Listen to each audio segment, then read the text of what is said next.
powerful industry in Congress. No one can stand up to the tobacco industry. They're flooding Congress with money. And they have a bloc in Congress from the Piedmont that will fight to the end to defend the tobacco industry. Look at it now. They've had to concede hundreds of billions of dollars in settlements. The juries are beginning to go after them in court. The percent of Americans who are smokers has dropped from 46% in 1966 to about 24% now.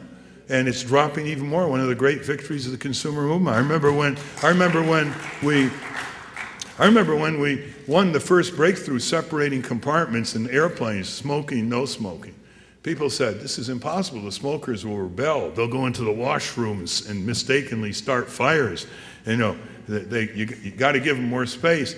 And then the day came when there was no smoking on airlines, when the rights of non-smokers prevailed over the ability of smokers to invade your lungs. I'll never forget the last trip. I was going to Buffalo from Washington on Allegheny Airlines, and I was the last person on the plane, and I was the last window seat, and I was going down the aisle, and I got close to the seat, and the guy in the middle looked up, and this gleam came over his eyes, like he couldn't believe it. So I sit down, and he says, "You, it's you. I will not be able to smoke anymore." And for the whole trip, he would smoke and blow it in my face, and I'd get to vent to try to push the air back. And when the plane landed and the no smoking sign went on, I said, "Well, are you happy now? Because you're never going to do it again." And he said to me, "It was all worth it." And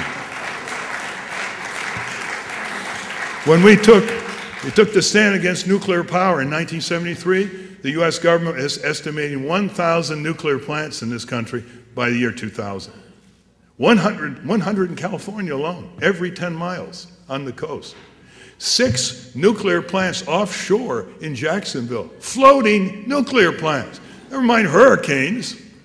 It was total madness. It was institutional insanity. We had huge recruitment and training gatherings in Washington called critical mass, and they went back skilled, knowing how to take on these nuclear plant proposals, etc. Now there are 125 nuclear plants, and they're increasingly being shut down. Not 1,000, 125 nuclear plants. Who would have thought? Who would have thought?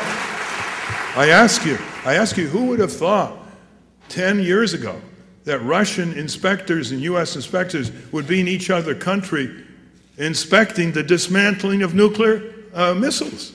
I mean, it was the people who marched in New York and Washington during the Reagan administration, marched and kept the pressure on, never gave up. They were willing to lose and lose and fight until they prevailed. That's the attitude we have to have for our political system. Dissent is the mother of assent. Isn't that true? Without dissent, there isn't the formula for assent. And those voters in the 19th century who refused to settle for the least worst, refused to settle for the least worst between the Democrats and the Whig Party on the issue of slavery, they went for the Abolition Party. They went for the Women's Suffrage Party.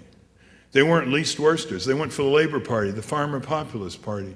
And these parties never won. But if it wasn't for those people who had high expectation levels, who said they were never going to be dragged down and confronted with a least worst choice, that these issues got off the ground. And I hope today and tomorrow you are the successors of these voters, especially since New York is going to landslide for Kerry. You are now, as Martin Luther King said, free at last to vote for the Nader ticket, to vote for your conscience, to vote for the future directions of our country.